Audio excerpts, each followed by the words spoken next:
कायदेशीर अडचणी येतील असं वाटतं ऑपरेशन टायगर सक्सेस. आता मला ते काही तांत्रिक एवढी बाब माहीत नाही, मला की मी काही त्याचा कायदेतज्ञ नाही आहे, पण मला वाटतं काही होणार नाही. मागच्या काळामध्ये सुद्धा आमदार गेले त्यावेळेला त्यांनी खूप गाजावाजा केला, घाबरवण्याचा प्रयत्न केला. हे लोकांना घाबरवण्यासाठी चाललेलं आहे. एकीकडे म्हणायचं जा आणि लगेच दुसरीकडे मग आम्ही कायदेशीर कारवाई करू. मग कशाला करतात? पण तेव्हा सांगायचं जाऊ नका म्हणून, त्यांना समजवायचं, दोन गोष्टी प्रेमाने बोलायच्या. पण त्यांना ते अजिबात चालत नाही.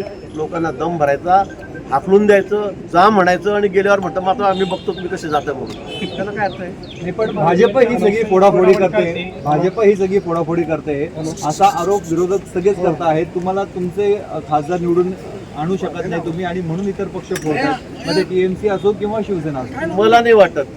तुम्हाला लोक काय म्हणतायत काय नाही, म्हणजे विरोधक काय म्हणतायत, विरोधक तेच बोलणार आहेत. विरोधक आमच्या नावाने सगळ्या गाजर करणार आहेत, आपल्याला कल्पना आहे. पण आम्हाला गरज नाही. आता तुम्हीच लोकांना हाकलून द्यायला लागलेले आहात.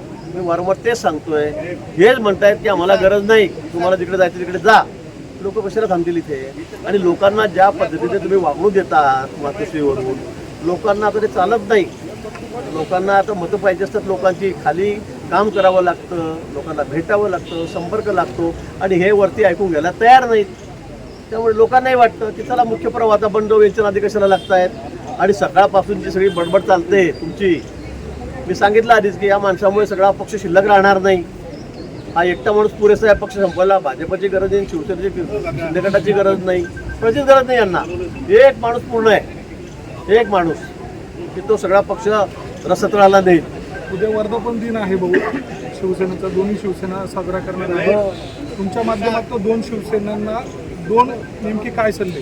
काय माझ्या कोणालाच काही सल्ले नाही. वर्धापन दिनाच्या काय शुभेच्छा? मला राऊतांना तर खूप शुभेच्छा आहेत माझ्या, किंवा त्यांनी असंच त्यांचं काम चालू ठेवावं, म्हणजे आमचं काम सोपं होत राहतं. खरं सांगतो मी आपल्याला. आणि शिंदे साहेबांची शिवसेना ती दिवसेदिवस वाढतेच आहे, त्यांना तर आमच्या शुभेच्छाच आहेत. त्यांना आमच्या शुभेच्छाच आहेत. त्यांनी अजून शिवसेना वाढवावी, राहिली सिल्लरी उवाठा हे पण त्यांच्यासोबत जावी, जेणेकरून त्यांचे काही कामं होतील त्या लोकांच्या विचारांचे. नाही तर ते नुसते वाऱ्यावरच आहेत. नाशिकचे खासदार नाही गेलेत ना? काय नाशिकचे खासदार हां ते गेले नाहीत म्हणतात. हां ते गेले नाही, ते आश्चर्य वाटतं खरं म्हणजे.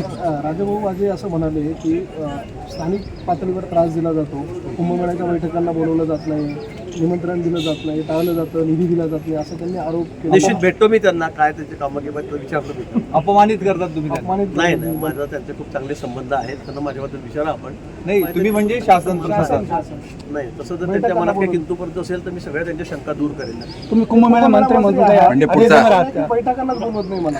नाही तसं कुठल्या आमदार जिथे अपेक्षित आहेत तिथे सगळ्यांना बोलवतो आपण.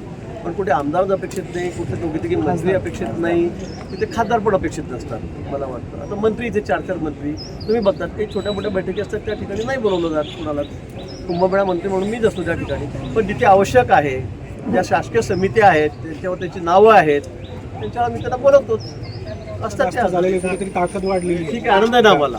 शेवटी महायुतीमध्ये मोदीजींचे हात बळकट होत आहेत. वरती लोकसभेमध्ये आमचं स्पष्ट बहुमत झालेलं आहे. आता आपण बघितलं पश्चिम बंगालमधून खासदार आलेत, 6 खासदार वाढलेत, त्यामुळे आमची संख्या तर मोठी झालेली आहे वरती. शेवटी लोकसभेमध्ये किंवा देश चालवताना आम्हाला एक स्पष्ट बहुमताची गरज आहे आणि आता ते सिद्ध झालेलं आहे. त्यामुळे आम्हाला आनंद आहे. शेवटी शिंदेसाहेब आमचे मित्र आहेत, मित्रपक्षातले आहेत, तिथे आम्हाला ते वाईट वाटतं कारणच नाही. भाऊ ऑपरेशन टायगर हे आधीच होणार, हे 2-3 महिने आधी ऑपरेशन टायगर होणार ही कुणकुण लागलेली होती. राजाभाऊ वाजे यांनी सांगितलेलं होतं वरपर्यंत, मात्र तरीही ते थोपवू शकले नाही. काय वाटतं तुम्हाला, अपयशी ठरले मातोश्री? त्यांना गरजच नाहीये. ते त्यांना नुसती कुणकुण हवा लागली तरी पण ते म्हणतात ज्यांना जायचं ते जा, म्हणजे तेच लोकांना मोकळं सोडतायत. विधानसभेला सुद्धा त्यांनी तेच केलं, ज्यांना जायचं त्यांनी जा, आम्ही कोणाला थांबवणार नाही.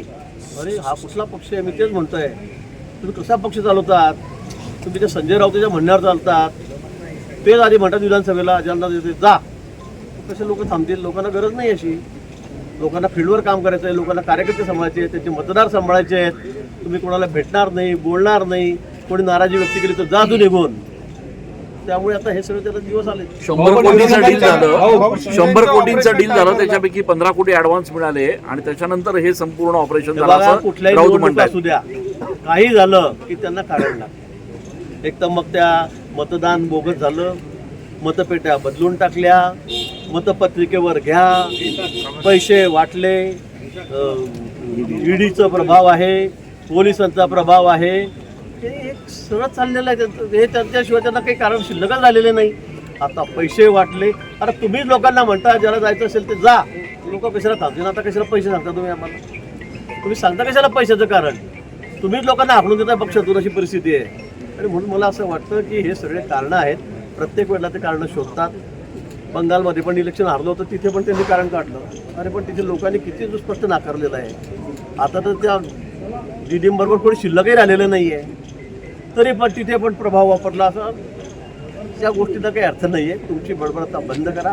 लोक तुमच्या बरोबर तर राहायला तयार नाही. आले होते, त्यांनी त्या सरस्वती नगर संदर्भात आंदोलन केलं आणि शांतीनगर आणि अनेक आरोप केले आहे प्रशासनावरती, झोपडपट्टी आणि उदय सामंतांवर PMIDC देण्यात आली. मुळात ती जी जमीन होती ती गायरान जमीन, अशी गायरान जमीन हस्तांतरित करता येत नाही. मला या संदर्भात तुम्ही आता सांगतात, मला SIT चौकशीची मागणी केली होती. त्या संदर्भात माहिती घेतो, कलेक्टरला जिल्हाधिकाऱ्यांना विचारतो, नंतर मी याच्यावर बोलेन. मला अजिबात माहिती नाही या संदर्भात. भाऊ, साधू महंत शस्त्र परवाने मागतायत.